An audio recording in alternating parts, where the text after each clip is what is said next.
Research that resonates. Schweizer has not been wrong on any of his years and years of reporting on the Bidens. Investigations that matter. If your last name wasn't Biden, do you think you would have been asked to be on the board of 𝑏𝒂? I don't know. Probably not. But that's, I don't think that there's a lot of things that would have happened in my life that if my last name wasn't Biden. The only entities, the only people that would report on this, and Peter Schweizer, who deserves a Medal of Freedom, in my view.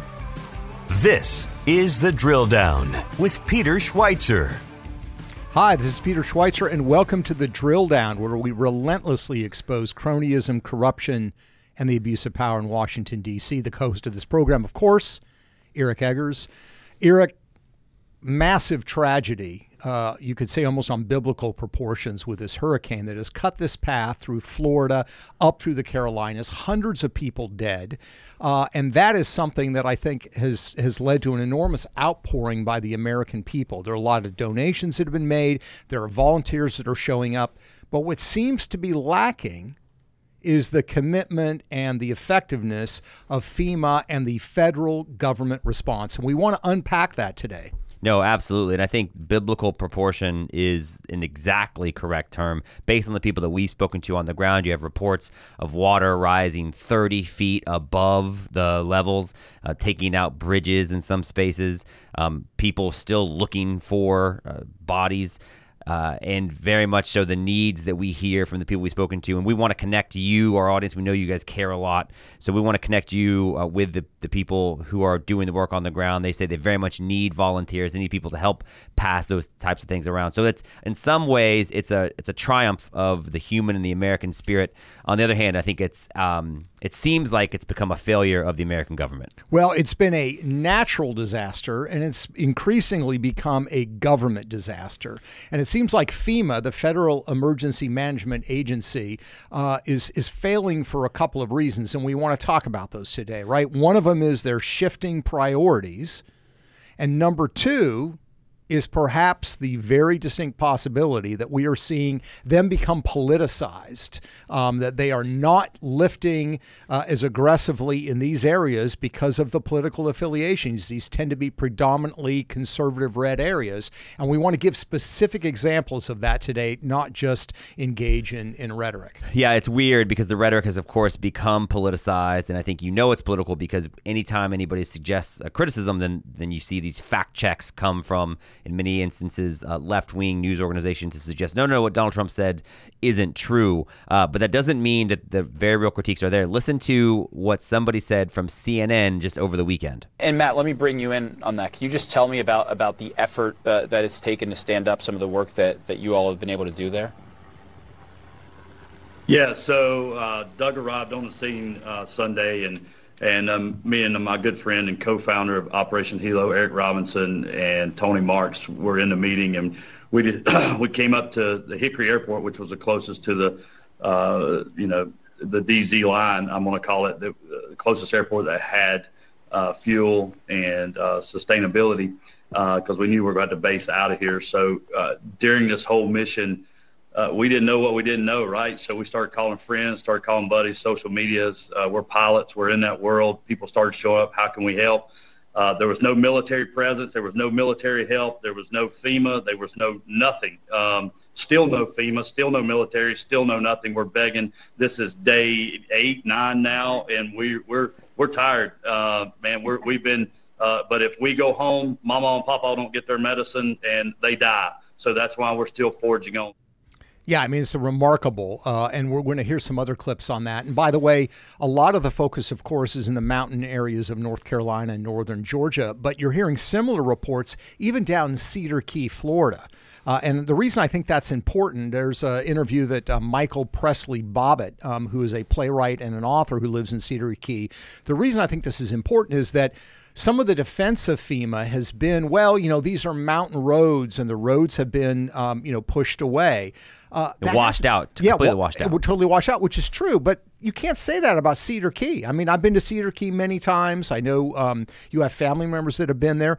Those roads haven't been washed out. And yet, according to Mr. Bobbitt and others, FEMA barely has a presence in Cedar Key, and they got devastated as well. So this is a major problem and a massive failure on the part of our federal government, an agency that we send billions and billions of dollars to every year. No, and just to give you one more example, this is from Tim Kennedy, who himself was running another volunteer-led rescue operation. I mean, the number of people who just have taken it upon their own initiative to do something to try to literally save lives and keep people healthy and safe, and in some cases evacuate them from very dangerous areas, is astonishing and is a credit to who we are as a country. But it unfortunately does seem like it comes at a cost of the people also running the government. Listen to Tim Kennedy on Fox Business and what he had to say about his efforts. Are they still not there anywhere? What are you seeing from FEMA in the federal response, if any? I mean, they're present. They're in the way. They are directly interrupting our ability to conduct missions and operations. And I'm not going to disparage anybody, because we are trying to work within partner relationships, both government and non-government entities within state and federal and county. I went to put a couple of people into a hotel last night, and they have a security guard at the hotel, and they said, "Oh, we're so sorry. The entire hotel has been booked for federal employees." And I was like, no, I have people that would just pull it out of a mountain that are living out in the hills, and there's not a place for me to put them because we have federal employees that are staying in the hotel. I slept in this white car last night. I smell like foot and death right now, as does every single person on our team. Not a single one of us slept. We got done maybe at 3 o'clock the moment the sun was up and we could fly helicopters again. We were back in the air, and we have not stopped. And I was like on the fence about trying to get on this program or not. I want people to understand how incredible this organization is, Save Our Allies, and all the work that all of these volunteers are doing. But people, this is biblical level devastation. This is apocalyptic, the things that we see out there. These are towns up in the mountains that are 10, 20, 40 miles away from any other town. And people on the ground like you need helicopters from the government, and they will not release them. I have heard that time and again. And the people who are delivering aid up in the mountains are now getting requests for body bags. Tim, we got to run. Yeah, you are 100% correct. Oh, you're right about that. And there was a no-fly when the president flew in today. We had to land helicopters to not go rescue people so a photo op could take place. And that's a travesty, and that's unconscionable. Yeah, here's the thing, Eric. We could play a bunch of clips like this, right? Kamala Harris says that the FEMA response has been tremendous. You have a local media in North Carolina, the Charlotte Observer, which is a liberal paper in the largest city in North Carolina, Charlotte, saying, no, FEMA's doing a great job. There's all these fake rumors out there. The bottom line is you're hearing this on the ground from Cedar Key, Florida, up to North Carolina. And it seems like there are two major problems here that we've identified. One of those is this issue of mission creep. And we've talked about this before. Yeah, unfortunately, this is not the first time we've had some kind of a disaster that has relied on a federal government response that's left a lot to be desired. We did a podcast back when COVID was first being unveiled on society, and we talked about the CDC. And, hey, well, how come we seem to be a little flat-footed? How come we're not a little bit better able to tackle this thing? And one of the things we looked into is these agencies, you talk about mission creep, and they become interested in other things. For the CDC, they started getting into like children's playground equipment, among and bicycle helmets, right? Bicycle helmets. Now, I love a good bicycle helmet. No, I don't. I think bicycle helmets are actually terrible. And somebody called me out for that, by the way, because I was like, I'm sorry, there's nothing masculine about a man wearing a bicycle helmet. Yeah, but remember, this is the Centers for Disease Control. Yeah. What helmets and playground and nothing. Brain injuries, right, which is not a disease, 100%. And I think, unfortunately, FEMA's priorities appear to have been shifting as well. And I think that's one, whether or not that's the reason for people being dissatisfied with the response to this hurricane, the reality is you've diverted time, treasure, energy, manpower, and what's not happening is people are not responding in a reasonable amount of time. I think from everywhere from Florida up to North Carolina. So that begs the questions, well, what has FEMA been prioritizing instead? And you pointed out one reason why FEMA may lack the manpower to be attentive and present in the area where there's actual disaster right now is that they've been put somewhere else. Yeah. FEMA has a certain number of disaster personnel, right? They get deployed around the country where there are crises. One of the crises in the Biden administration has been along the U.S.-Mexican border, this flood of illegal immigrants that have come in the United States. And we know that FEMA now has been spending large sums of money helping with migrants that show up at the border. In fact, there are FEMA personnel that are along the border, and the Biden administration has kind of lied about this. So we've got a clip here of the White House press spokesperson first denying that there is any FEMA involvement in illegal migrants. But then the second clip is from her 2 years earlier saying that is exactly what is going on. Listen to this. It's just categorically false. No, Biden did not take FEMA relief money to use on migrants. So FEMA regional administrators have been meeting with city officials on site to coordinate available federal support from FEMA and other federal agencies. Funding is also available through FEMA's emergency food and shelter program to eligible local governments and non-for-profit organizations upon request to support humanitarian relief for migrants. Yeah, I mean, look, it's a classic story about government.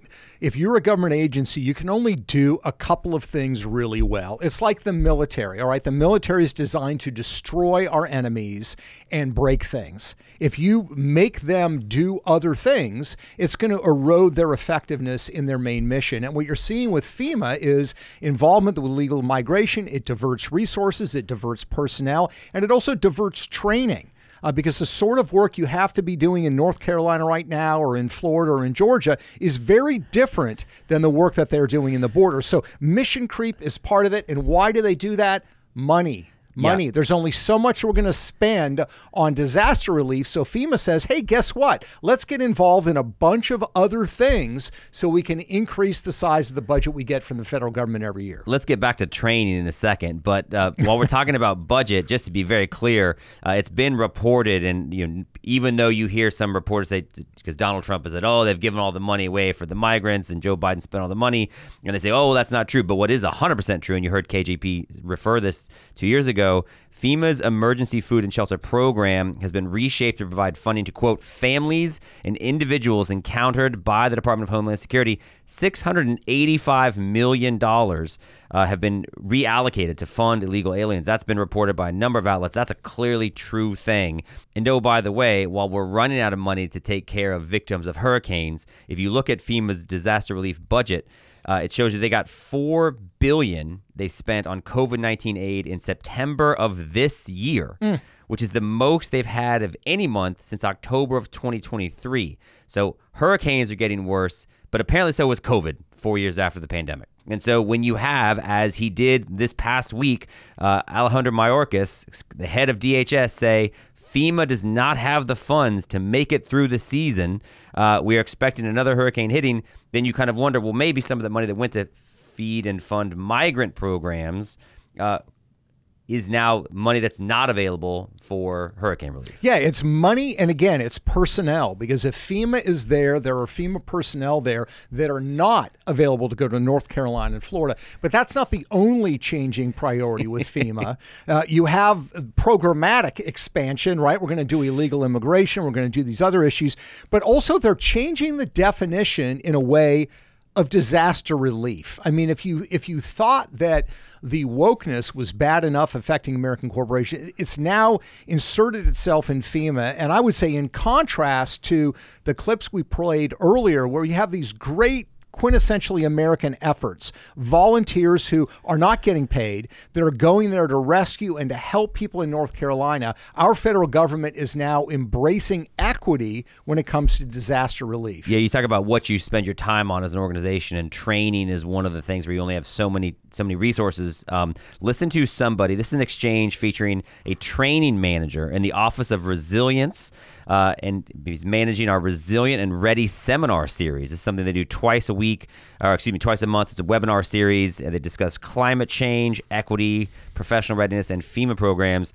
Just listen. This is somebody with a FEMA background talking about what and how we respond to natural disasters based on certain factors. Sparked a few things in my mind, thinking about preparedness and how you said, LGBTQIA people and people who have been disadvantaged already are struggling. They already have their own things to deal with. So you add a disaster on top of that, it's just compounding on itself. And I think that is maybe the why of why we're having these discussions is because it isn't being talked about. It isn't being socialized. We're not paying attention to this community. Thank you so much. Maggie. Thank you. Yeah, there are a couple of things that are intersecting in my mind here. One of them is the culture of emergency management as an organization, as an industry in the United States specifically, not abroad. This has, and my cat sometimes does this, she gets really loud suddenly, so you'll have to just allow for the little meowing in the background. The shift that we're seeing right now is a shift in emergency management from utilitarian principles where everything is designed for the greatest good for the greatest amount of people to disaster equity. But we have to do more, right? And so this topic is intersecting, I think, with a number of other topics where we have to look at policies and understand to what extent they have disadvantaged communities that had less assets, communities that had pre-existing vulnerabilities in accessing disaster-related recovery supports. Here's the thing that's amazing about that clip. She acknowledges that disaster relief has been, up to this point, utilitarian. The greatest good for the greatest number. Hello, isn't that what disaster assistance is supposed to be about? And she's saying, no, we're moving away from that to a more advanced disaster equity, where we're now going to focus on, certain individuals and certain communities. I mean, this is insane. This is absolutely insane. So you not only see the change in resources and personnels with the broadening management mandate from FEMA, you also see their actual goals in disaster release are no longer, as she said, the greatest good for the greatest number. They have a different priority. Yeah, you may disagree with the priorities, but the good news is you're paying for it. So yeah, you're paying for it. Yeah, no, FEMA, to be very clear, they list 3 goals on their website as part of their strategic plan to address key challenges in emergency management. So if you think about key challenges in emergency management, you might think like hurricanes, earthquakes, saving lives, flooding. No, it turns out the number 1 goal is to instill equity as a foundation of emergency management. They get into some climate resilience, and they also want to be prepared. Now, you could argue that maybe some of our effort on equity has led us to be less prepared, but bottom line, they say diversity, equity, and inclusion cannot be optional according to FEMA's plan. So here's my question, and this is a serious question, and it's going to sound, pretty shocking, but what does disaster equity look like? I mean, do you have to have the equivalent portion of people die that are in the community? I mean, I don't understand what it means. What does it mean? I mean, if you have a town where 12% of the population is Chinese American, that it's not equitable if too many or too few of that community dies. I don't understand what this means. Yeah, we get that. What does it mean? We get that you don't understand, Boomer, and that's why we're kind of moving past this like utility. Let me guess, you just want it to be utilitarian. No, not advanced. But do they offer any definition in the material you've read as to what it means? Here's where I think a clue comes from. It's actually a great question, because one of the other things that they do care a lot about, and this is another example of a shift from FEMA. And on the one hand, you could debate, is there merit to this on some level, which is being more front foot and less reactive. Now, you could say emergency management, is it possible to predict where things are coming and try to proactively address them? Maybe. But one of the things that they do fund, and they funded this recently in the last year to the tune of over $800 million, is something called the Building Resilient Infrastructure in Communities program. And it literally says what they want to do is shift the federal focus away from reactive disaster spending and towards research-supported proactive investment in community resilience. Okay? So we're spending money. People apply for grants, and then you can do something that's called BRIC selections. But what they say is these awards will assist, listen to this, the most disadvantaged communities in building resilience to climate change and extreme weather events. Aligning with what they have is this Justice 40 initiative, BRIC will advance the goal that 40% of the overall benefits of certain federal investments flow to disadvantaged communities that may be overburdened by pollution and underinvestment. Yeah. So, to your point, that's exactly what it is. They're saying, okay, these communities are historically neglected. These communities haven't gotten as good as others have for whatever reason. So we're going to pick these out and proactively invest in them, which is fine until other communities who need an active reaction aren't getting it. And that's exactly what's happening in North Carolina and in Florida. Yeah, and here's the thing. When they talk about communities that are unsupported and undeserved, I hate to bring it up, but I think what they're really talking about are racial groupings. Oh, 100%. And here's the thing. I mean, if you don't have to hate to bring it up. They're happy to bring it up. Right. But here's my point. If you want to look at disadvantaged communities, look at parts of rural Appalachia. Mm-hmm. Look at these certain communities in North Carolina. I mean, these are underdeserved communities, but I would bet by their criteria, it doesn't apply because they're predominantly white communities. I think that is, there's some elements of truth to that. And just to the point, so two more things just to point out about like the priorities have shifted in a really weird way. You highlighted one of the ones that I think should make everyone's jaw drop. But, you know, this isn't a FEMA thing, but just two non-FEMA related headlines that just suggest we have lost the plot somehow. And unfortunately, crises like these and disasters and emergencies are good chances to remember what we're supposed to be in the business of doing. USAID, the U.S. government 2 years ago, announced the largest ever budget request, $2.6 billion to do what? Advance gender equity and equality around the world. So like the program that we have, remember, and we actually talked to somebody who used to be an administrator for USAID, and he said under the Obama administration, it stopped being about promoting American brands around the world. It started being like, we're going to like repair every global wound that exists. Yeah, right. And that's what we're doing. So we're spending records amounts of money to promote gender equity around the world, and we don't have enough money to respond to hurricanes and climate change, which our own government says is an increasing threat. So that's an example of a misaligned, in my opinion, federal government priority. And then you have this, and you found this, and I can't believe this, from the National Oceanic and Atmospheric Administration. Yeah, no, this is remarkable. Of course, this is the agency when there's a hurricane coming. And of course, as we're talking right now, there's another hurricane, possibly a Cat 3 or Cat 4, going to hit more southern Florida. But we're all familiar with what NOAA does. They track the hurricanes. Well, it turns out, according to a report in the Register, which is a very, very good tech publication, that NOAA, its second best model for determining where a hurricane is going, they will not release it to the public. And the reason they won't release it to the public is they struck a deal with an insurance company. Imagine this.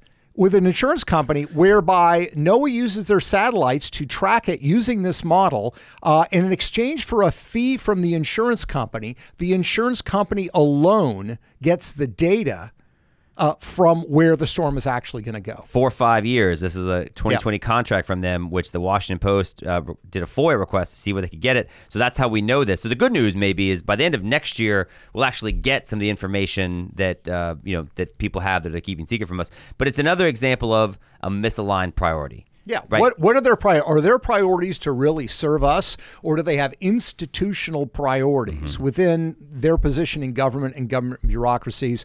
In economics, they call this public choice theory, and that's the notion that we always need to be looking at government actors not as these angels who are interested in public service, who are just disinterested parties who want to show care and concern for other people. They're just like everybody else, people in the private sector. They're looking out for themselves. They're looking to make their job easier, to make their job better, to make their budgets bigger. It has less to do with serving us than serving themselves. And even when it comes to disasters, like what's happened with Hurricane Helene, we're saying the same thing. Well, fortunately for us, not everybody is the same, because we have spoken to people. You just heard the clips from the people who are running these helicopter rescue operations. We've spoken to people involved with church organizations on the ground in Western North Carolina who are begging for help, but they don't need jackets. They don't need water.